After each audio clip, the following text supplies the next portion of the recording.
안녕하십니까? 예, 교과 공부 시간입니다. 자, 문답식으로 풀어보는 교과 공부. 오늘은 제12과가 되겠지요. 제목은 사람과 공의에서 가장 큰 두 계명이라는 제목으로서 오늘 공부를 시작해 보겠습니다. 자, 제12과 사람과 공의 가장 큰 두 계명.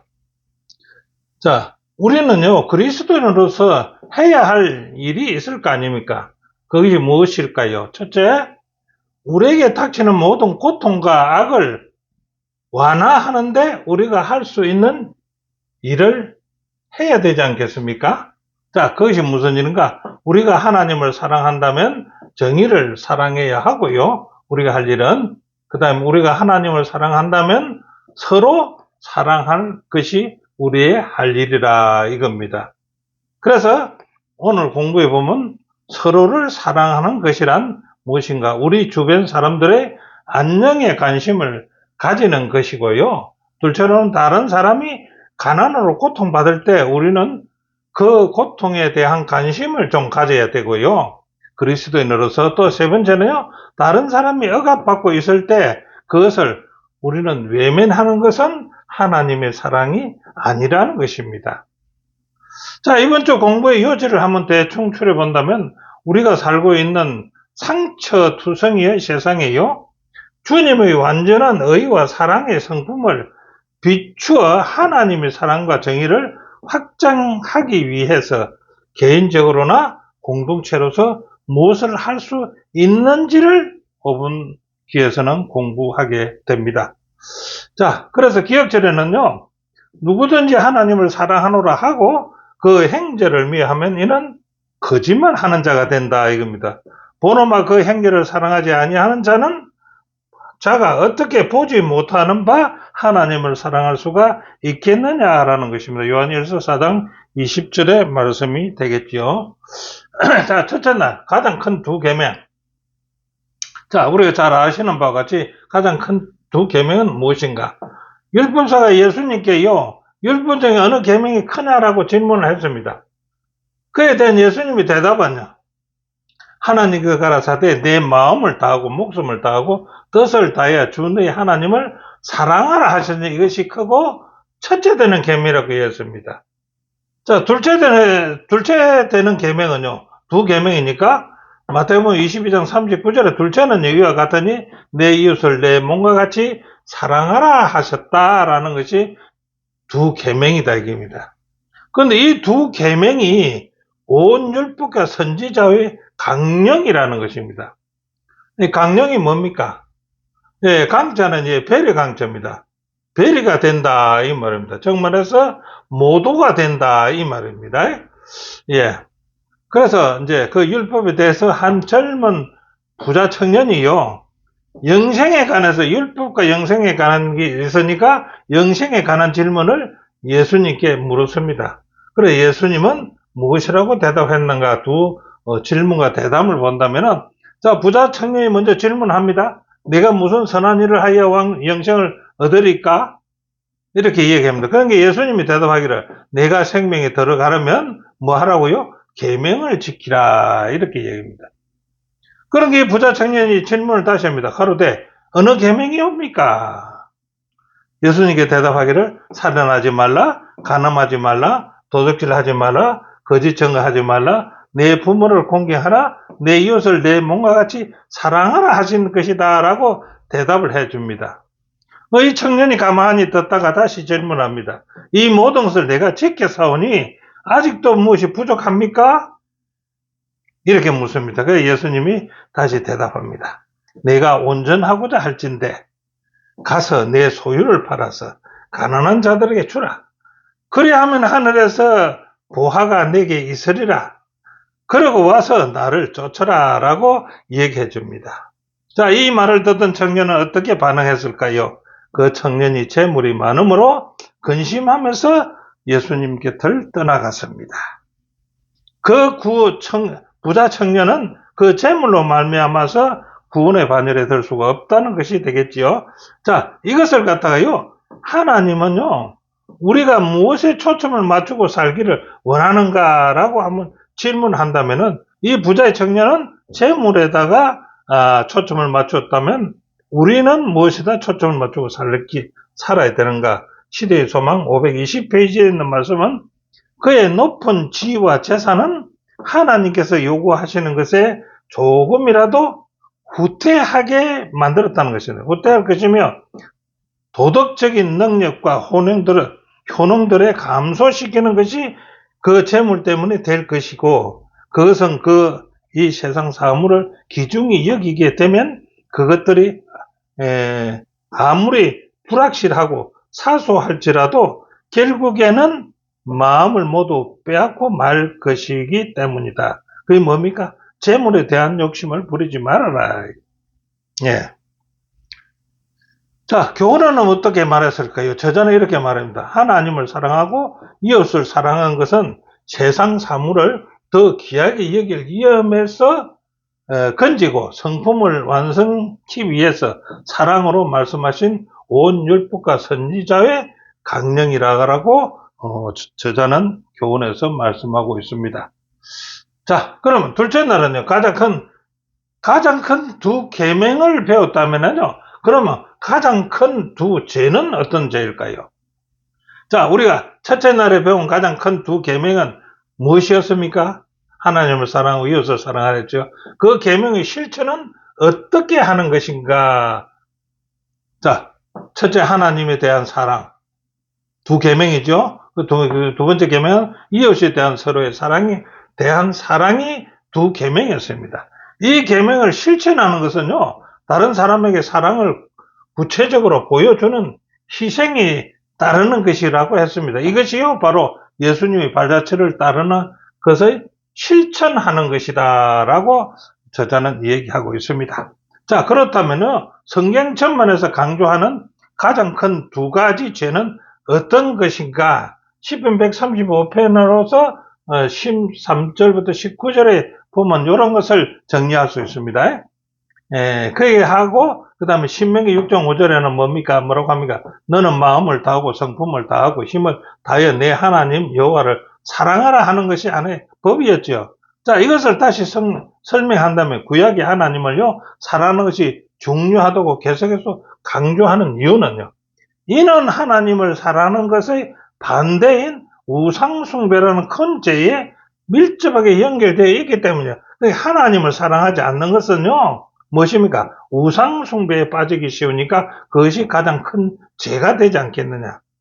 큰 죄가 두 가지로만 한 가지가 여기서 나타났습니다. 두 번째 마태복음 22장 39절에 둘째는 이와 같으니 내 이웃을 내 몸같이 사랑하라 하셨다 했지요. 두 계명에서. 그러면 이것에 대해서는 하나님은요, 사랑이시기 때문에 불의에 분노하신다고 했습니다. 구약 전체에서 강조되는 두 가지 큰 죄는 하나님을 사랑하고 서로 사랑하는 두 가지 큰 계명을 저버리는 것이 가장 큰 두 죄가 된다라고 정리하면 되겠지요. 자, 하나님을 사랑하는 자는 또한 그 형제를 사랑하라는 말씀은 무슨 뜻인가? 요한일서 4장 20절로 21절에 보면 누구든지 하나님을 사랑하노라 하고 그 형제를 미워하면 이는 거짓말하는 자가 된다 이겁니다. 왜요? 보는 바 그 형제를 사랑하지 아니하는 자가 보지 못하는 바 하나님을 사랑한다고 할 수 있겠느냐? 우리가 이 계명을 주께 받았나니 하나님을 사랑하는 자는 또한 그 형제를 사랑할 것이다. 하나님을 사랑하지 않는 자는 그 형제를 사랑하지 아니할 것이다. 이런 말이 되겠지요. 자, 저자의 교훈은요, 구약이 강조하는 두 가지 큰 죄는 하나님을 사랑하고 서로 사랑하는 두 가지 큰 계명을 저버리는 것이 두 가지 큰 죄다. 사랑이 실패하면 하나님의 계명을 지킬 수가 없다. 우리는 하나님을 사랑하지 않으면 하나님의 계명도 지키지 못할 것이다 라고 말할 수 있는 맛이죠. 자, 셋째 날은요, 정의를 사랑하시는 하나님은 정의를 사랑하신답니다. 자, 성경은 사랑과 공의의 하나님을 어떻게 표현하는가? 시편 34편 5절, 이사야 61편 8절을 참조해 보면은 하나님은 정의를 사랑하고 악을 미워하시는 하나님이라고 되어 있습니다. 두 번째는요, 하나님은 불의를 미워하지요. 불의의 피해자인 사람을 대신하여 분노하시는 하나님이다. 어떤 하나님은 불의의 피해자인 사람을 대신하여 하나님은 분노하신다. 세 번째는요, 하나님은요, 짓밟히고 억압받는 자를 사랑하고요, 압제자에 대해서 분노하시는 하나님으로 우리가 성경에는 기록이 되어 있는 걸 우리가 볼 수가 있습니다. 자, 시편 82편은요, 이 세상의 재판장들의 정의에 대해서, 그들은 정의가 아니고 불의했지요. 정의에 대해서 하나님은 어떻게 신문하시는가? 그들은 정의라고 하겠지만 하나님 보실 때는 어떻게 보이는가? 그거 한번 신문해 보자. 한번 철저히 살펴보자 이겁니다. 자, 이 세상의 불의한 재판관들의 불공정한 법 집행에 대해서 하나님이 살펴보겠다는 것입니다. 신문하겠다는 말은 철저히 살펴보겠다는 말입니다. 자, 너희가 불공평한 판단을 하며 악인의 낫보기, 이 악인의 낫보기는 공정치 못하고 치우침을 그들은 불공정하게 판단하는 것을 얘기합니다. 언제까지 하려느냐라고 하나님은 책망하십니다. 세 번째, 가난한 자와 고아와 궁핍한 자를 판단하여 악인들의 손에서 건질 것이다 했습니다. 하나님은요. 자, 시편 82편, 시편 82편의 주석은 한번 볼까요? 주석은 뭐라고 하느냐? 이 사회의 불의에 책임이 있는 이 땅의 통치자들을 향한 비난이면서 이 땅의 부패한 재판관들과 통치자들 뒤에 있는 마귀의 세력이죠. 세상의 주관자들, 그것도 마귀죠. 신들을 하나님께서 심판하실 때에 대한 언급이기도 한 것이다 이 말입니다. 시편 82편이 구체적으로는 통치자들에게 너희가 불공평한 판단을 하며 악인의 낫보기란 말은 뭡니까? 공정치 못한 행위를 하는 그들에게 언제까지 하려느냐라는 질문이 주어진다. 이게 이제 우리가 시편 82편의 주석을 보면 그렇다 이겁니다. 자, 세 번째, 하나님께서 이 땅의 정의를 바라면서 하신 말씀의 핵심은 무엇입니까? 하나님께서 정의를 바라보면서 하신 말씀. 사람아, 주께서 선한 것이 무엇임을 내게 보이셨나니 여호와께서 내게 구하시는 것은 오직 정의를 행하며 인자를 사랑하며 겸손하게 내 하나님과 함께 행하는 것이 아니냐라고 미가서 6장 8절에 얘기했습니다. 그 하나님이 정의를 바라는 마음입니다. 거기에 보니까 정의를 행하며 인자를 사랑하고, 인자를 사랑한단 말이 한자를 쓰면 이해가 가시겠죠. 사람인자 아들 자자가 아닙니다. 어질인자 자비로울 자자입니다. 그래서 정의를 행하며 어지고 자비로움을 사랑해야 된다. 그래서 겸손하게 내 하나님과 함께 행하는 것이 아니냐라고 미가 얘기합니다. 두 번째는요, 너희가 서로 사랑하면 이로써 모든 사람이 너희가 하나님 내 제자인 줄 알 것이다라고 말씀하고 있습니다. 자, 교훈에서는요, 정의는 성경의 부수적인 관점사가 아니라는 것입니다. 정의는요, 구약 전체에서 나타난 선지자들의 기별이며 예수께서 육신을 입고 이 땅에 오셨을 때 하신 모든 말씀의 핵심은 뭡니까? 정의입니다. 모든 말씀은, 성경의 모든 말씀은 정의라고 봐도 되겠죠. 자, 넷째 날 정의를 세우라고 부르십니다. 성경은 하나님의 선지자들에게 사회를 향해 뭐라고 부르짖으라고 했는지 그 사명이 무엇입니까? 네, 바로 정의입니다. 정의를 향한 하나님의 부르심을 선지자들은 끊임없이 강조하고 있습니다. 그 다음 두 번째는 성경은요, 하나님의 선지자들에게 계속해서 불의와 압제의 문제를 강조합니다. 그것도 정의죠. 세 번째는 하나님께서 정의를 세워 주실 심판을 촉구하는 것이 선지자들의 요청하는 것이다. 선지자들이 부르짖는 것이다. 자, 이사야 선지자를 통해서 부르짖는 사명은 무엇이며 정의롭지 못한 자들의 결과는 어떻는가? 부르짖는 사명하고 정의롭지 못한 자들의 결과입니다. 자, 이사야 1장 17절에 이사야 선지자는 당시 이스라엘의 불의에 대해서 어떻게 말하는가 본다면, 첫째, 선행을 배우라 하고, 두 번째는 정의를 구하라 하고, 세 번째는 학대받는 자를 도와주라 하고, 네 번째는 고아를 위하여 신원하라고 하고요, 다섯 번째는 가부를 위하여 배노하라라고 어떻게 합니까? 선지자들의 부르짖음이 그 사명이었습니다. 이사야 10장 1절 2절에는요, 악법을 공부하고 괴롭히는 법령을 만드는 사람들에게 주는 기별은 무엇일까요? 그는 첫째가 너희는 악한 자가 약한 사람들의 권익을 빼앗고요. 두 번째는 가난한 내 백성의 공의를 강탈하고요. 세 번째는 가부들의 재산을 약탈하고요. 네 번째는 고아들의 물건을 빼앗는 자는 화가 있을 것이다. 그 화는 어떤 화가요? 결과는 이사야 10장 3절에 벌하시는 날과 멀리서 오는 환난 때에 너희가 어떻게 하려느냐? 누구에게로 너희들이 도망하며 누구에게 도움을 구하겠느냐? 너희의 영화를 어느 곳에 두려느냐라고 경고합니다. 자, 예수께서는요, 무엇이 가장 중요하다고 가르치는지 한번 볼까요?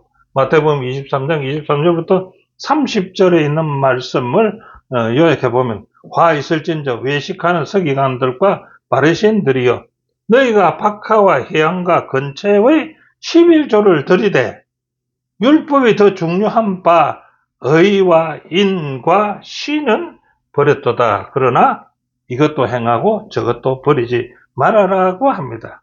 뭔 말씀입니까? 야, 너희가 11조와 박하와 해양과 근처를 드리는 것은 맞다 이겁니다. 그 예배 때에 드리는 것은 맞다. 그런데 율법이 더 중요한 바가 뭐냐 그렇다면은 해양과 근처와 11조를 드리는 것이 중요한 것이고, 율법이 더 중요한 것은 의를 행하는 것과 인을 베푸는 것과 신의를 가지는 것이 더 중요하다라고 얘기하는 것이죠. 자, 교훈은요, 구약의 선지자들은 끊임없이 정의에 대하여 부르짖으며 예수께서도 사역의 많은 부분에서 정의가 그리스도에게 최고의 관심사가 였음을 분명히 보여주고 있다라고 기록합니다. 자, 다섯째 날 내 이웃이 누구냐? 내 이웃이 누구냐? 자, 누가복음 10장 25절부터 있는 어떤 율법사와 예수님이 대화해서 우리는 무엇을 배울 수 있겠는가? 자, 율법사와 대화입니다. 예수께서 하나님 사랑과 이웃 사랑이라는 두 가지 큰 계명을 선포하신 직후에 한 율법사가요, 자신을 옳게 보이려고 예수님을 찾아서 뭐라고 말합니까? 예수님께 내 이웃이 누구니까? 라고 질문했습니다. 질문한 게 예수님이 대답은 뭡니까? 예수님은 선한 사마리아인의 비유로서 그에게 대답을 해줍니다. 자, 여기에 선한 사마리아인의 비유를 이 얘기는 다 하기는 좀 어렵고요.